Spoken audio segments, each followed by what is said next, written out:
Oh, hello. I know what you're thinking. Wow, this looks like a long video for such a simple title. Is Eric about to drink whiskey and ramble about airsoft bro science again? I don't know how you possibly could have guessed that.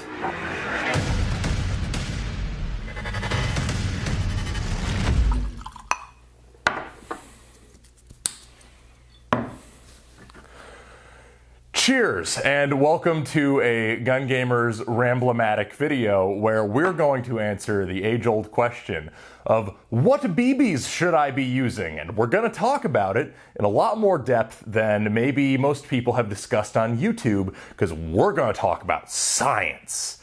Kind of. I don't know. The difference between science and screwing around is writing it down, as Adam Savage said. And I've got a few things that I'm going to be referencing through this. And hopefully citing my sources gives me the air of legitimacy that I so desperately crave. And hopefully, as a result, I will receive the validation of my peers by them trying my methods and hopefully it working for them. And if it doesn't, leave me a dislike and a mean comment, because that'll really hurt my feelings. Cheers. Anyway, so I'm going to start this video off with a learning opportunity, or a teachable moment rather, that I ran into a couple weekends ago when I went to my local field to play Airsoft. I go to my local field, and if you recognize yourself from this story, please understand I am not telling this story to demean or talk down to you. I am telling this story purely because it's a really good example of something I run into all the time. I go to my local field, River City Airsoft, and while I'm there, I overhear someone in the dead box talking about how they need to upgrade their gun because they're not getting the range that they want and they're not able to hit guys far away who are able to hit them. And I overhear this guy's conversation, rudely insert myself into his conversation, and I ask him, well, hey, what BBs are you using, man? Just out of curiosity. And he says, oh, I'm using .25s. And I say to him, just very politely, I'm like, hey, man, you gotta get those numbers up. You gotta try some heavier BBs. He's like, really? I'm like, yeah, dude, trust me. You're gonna have a much better time if you put some heavier BBs in that gun, because he had a pretty nice gun. He had a KWA Ronin, whatever, pistol caliber AR. But like, from what I understand, those are pretty decent hop-ups, and you'll definitely have a much better time with some heavier BBs. And as far as I know, he then tried some heavier BBs and did have a better time. But that is a perfect example of something I run into all the time, where a lot of people don't realize that the biggest limitation you run into when playing Airsoft is the quality and the weight of your ammo. That is the single biggest determining factor ultimately in your effective range at Airsoft games. That's just simple physics. Heavier BBs are able to carry their inertia further, are able to take hop up and backspin better and carry that further, more inertia, and they're able to fight wind and air resistance better due to that extra inertia, and they can travel further at the same energy as another BB that is traveling maybe faster out of the muzzle, but ultimately not able to carry that inertia as far and fight wind resistance as much. So to answer the question as simply as possible, what Airsoft BB should I be using? The answer is the heaviest BBs that you can hop properly. But that's where it gets a little bit more complicated. Hop properly, what do I mean by that? Well, as you take your BBs and you go up in the realm of weight, these are 0.2 gram BBs. These came with that Lancer tactical gun I reviewed forever ago. As you can see, I haven't even opened these because I don't use .2s in any of my guns. I don't think I've used 0.2 gram BBs in anything other than a grenade in probably 10 years. And the reason for that is because 0.2 gram BBs, while they might fly the fastest out of the muzzle, as you can see in our Which Airsoft BBs Fly the Fastest video, in our testing, we actually were able to prove in real world situation, which was less than ideal due to shitty testing conditions, that the work of the, I believe it was the Airsoft Velocity Project or Airsoft Trajectory Project, I will actually give the proper link down below, we were able to demonstrate that work in real life, where just because you have the fastest muzzle velocity does not mean you're the fastest at range. And .2 Gram BBs are not only not the fastest at range, they lose inertia so quickly that they ultimately don't travel very far at all. That said, a lot of why do these keep on being popular? Well, A, because a lot of people don't know any better, but B, most of the airsoft market exists in the low end. This is an unfortunate fact for many of us hobbyists to realize, is that most of the airsoft market ultimately are the people buying their guns at Dick's Sporting Goods, Walmart, or whatever website sells UK arms in bulk. You are going to be getting low quality guns as the majority of the guns sold, and as a result, the majority of the BBs sold are going to look like this, because those guns ultimately don't have very good hop-up mechanisms, don't have very much velocity or energy to them, and are generally sold to people who aren't really hobbyists or enthusiasts, but usually kids plinking around in their backyard. So that's why these BBs still even exist. If I had it my way, they wouldn't, but I don't get to make the rules, and ultimately that's probably for the best for the bottom line of companies like Crosman. But that is ultimately the reason that those still exist. But if you buy, general rule, if you spend over $100 on an airsoft gun and it has like a metal gearbox and an adjustable hop-up, .12s and .2s should be out of your mind. I don't think there is a situation where .2 and .12 Gram BBs belong in your airsoft gun if you have an actual hobby grade airsoft gun, something that you can actually take to games and possibly compete with. 2.5s, absolute bare minimum. And I would say, with the way that most guns these days have been going, I had a Lancer Tactical that was able to hop 3.2s out of the box the last time I had a Lancer Tactical, which was that one that I reviewed. And as bad of a reputation as Lancer Tactical has, that gun was still able to hop 3.2s. So that's where we get into, you should be pushing the heaviest BB that you can hop properly. And I was able to hop 3.2s out of that Lancer Tactical without losing so much energy that I wound up losing range. And that's where we get into the nuance of the situation of, you don't want to go too light, but you also can't go too heavy unless your gun is set up for it. Now, when your gun is set up for heavy BBs, what I mean by that is this is where you're going to start seeing the benefits of systems like R-Hop, Flat Hop, and even the Maple Leaf buckings. With BBs that are heavier than 0.3 and 0.32 grams, the issue you're going to run into is it generally takes a lot of impedance into the hop-up chamber to apply adequate backspin to get these BBs hopping on the trajectory that you're going to want. In more plain English, you have to turn the hop-up up so high that ultimately the nub and the bucking are protruding into the chamber enough that the BB is instantly losing a lot of velocity just overcoming that speed bump. That's where you run into the limitations of conventional hop-up mechanisms, and even really good conventional hop-up mechanisms like the Crytac bucking and W-hold buckings and the G&G green bucking. All really good buckings, the Prometheus purple bucking.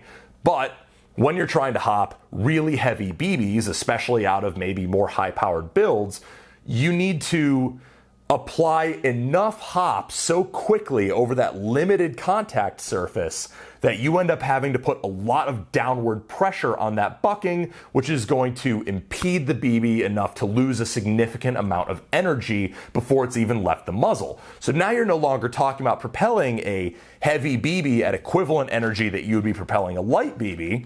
Now you're talking about propelling a heavy BB at maybe 0.3 to 0.5 joules less than a lighter BB. So you might step up to 0.4s and see worse range than 0.32s. Even though science should dictate same gun should be launching the heavier BB further ultimately, but the 0.4s are losing that much more energy to even get hopped if your gun can even apply enough hop up to hop the 0.4s, that ultimately you would have a better time with 0.32s. So this is where a little bit of experimentation comes into play.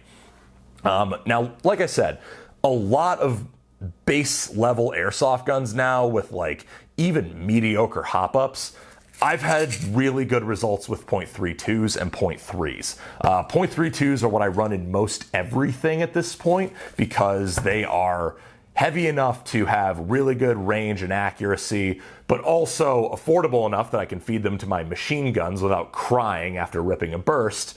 And they are light enough that most stock guns that I'm going to be messing around with can still make effective use of them.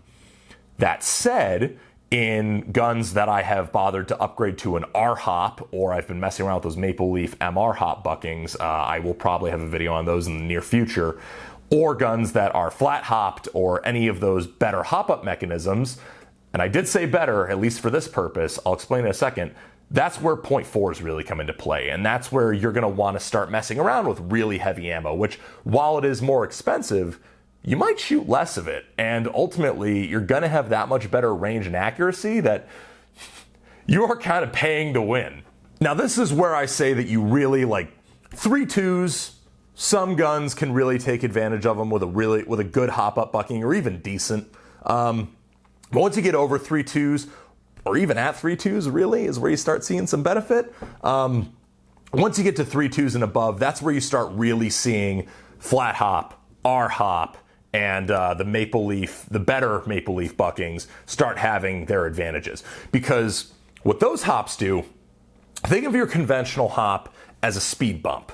So this is just a bump that's going down into the hop-up chamber, and the BB is nestled against it before it shoots, and when it shoots, the BB gets backspin off of that bump. Now, the BBs that are heavier take more force or more application of backspin to be spun enough that they're going to carry that backspin at enough distance with enough backspin to float out to the distances that you really want to take advantage of it. The issue becomes obviously that eventually you are putting that bump so far down that that BB has to really struggle to get over that speed bump, and then it loses all that energy before it actually heads down the barrel. Now imagine you take that speed bump and you don't have a speed bump, you have more of a ramp or a runway. And with R-hop, flat hop, and some of the better Maple Leaf buckings, and some other systems that I'm definitely failing to mention, what you get is a larger contact surface. This is especially true with R-hop.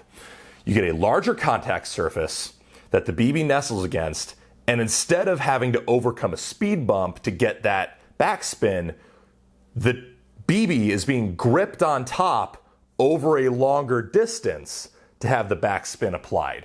So you ultimately end up applying the same amount of backspin over a larger surface area with less downward pressure, which means that you lose less energy. And this can have an effect even below like 0.32 and 0.3 gram BBs. It's pretty negligible in my general observation. I still mess around and use like Crytac buckings and anything that I'm not planning on hopping more than 3.2s in. But if you're planning on hopping like 0.3s, 3.2s and above, this is where flat hop and R hop allow you to take advantage of those heavy BBs with enough hop up to really give them the lift that you want at range, but not losing so much energy as they're heading down the barrel. So that's how you can take better advantage of these heavier BBs, is you can get a system that applies hop more gradually over a runway type of surface as opposed to a speed bump, and you are now able to take better advantage of 0.4s, 0.45s, 0.48s even.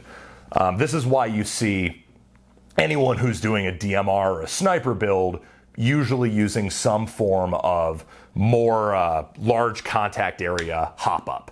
And if you are running a sniper rifle and you're not using at least, if you're not using 0.4s in your sniper rifle, you're gonna be getting outranged by dudes who have R hops and flat hops and are using 0.4s. That's just a fact. Even at the higher energy limits, you really should be running as heavy of ammo as possible in your sniper and DMR builds, and in every build. So, that was a lot of words. That was a lot of talking, and that was a little bit of bro science with some interesting ham-fisted demonstrations. But I hope I answered the question. What airsoft BB should you be using, or what weight at least? The heaviest you can hop properly without losing so much energy that you ultimately are unable to reach the distances you're hoping for. And if you want to use heavier BBs, which is going to ultimately benefit you in the department of effective range and accuracy, then you should upgrade your hop-up to a different hop-up mechanism so that you can use heavier ammo. Now, in terms of brands and specific makers of BBs, this is where everyone's going to have their own opinions. Garrett is working, he promises, still on that ultimate BB comparison video, which he's an engineer, so naturally it has to be ridiculously complicated and a super long process. But hopefully we'll have a comparison of some different BB brands in terms of quality soon. But for now, just based on my total bro science anecdotal observations, what you are going to want to use is, in my opinion, anything that comes out of the BLS factory. So BLS BBs, Elite Force BBs, HPA BBs. Honestly, I just buy whatever of those three is available near me. G&G BBs are also good, but they don't really make like .32s that I can find much around here. These Infinity BBs I bought at a local surplus store when I was in need of ammo, and they ran fine in my machine gun, I guess. I haven't even opened these Lancer BBs because .2s are for the birds. Definitely don't use these. Don't use anything that's clear, translucent, shitty red or green plastic. But yeah, G&G, Elite Force, Crytac, HPA, BLS, those all have been fine in my experience, and you can find those at most stores. I mean, I don't know what you want me to say in that department. ASG makes some really good heavyweight BBs too. I've had good luck with those. But in general, like, most of these BBs come out of the same place. As long as you're buying one that is, you know, coming out of BLS, just fucking buy that. It works fine. Look at the, what you're gonna wanna do is you're gonna wanna look at the Made in tag. And if you see Made in Taiwan on the back of your BB bottle, it's probably BLS. So there you go. That's my pro tip for you of what brand of BBs you should use. The answer is a bunch of them are fine because they're all coming from the same place. Anyway, maybe that's a simplistic understanding of the subject. Maybe they're all polished to different degrees and they all do their own quality control. I haven't been able to observe a significant difference among them. I know some of them claim to be more biodegradable than others.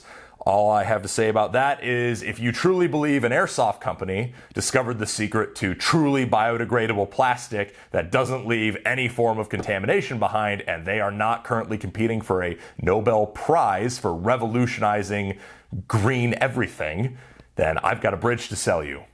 Anyway, this has been E-House from Gun Gamers. I'm going to finish my whiskey and start editing this video. I hope you found it helpful, and I'm signing off. Peace. Thank you for watching this video from Gun Gamers. We hope you enjoyed watching it as much as we enjoyed making it. Check the description below if you'd like to buy a t-shirt or a patch, and use the coupon code JUDY10 for 10% off of your next order at Amped Airsoft. Thank you again for watching, and praise Judy.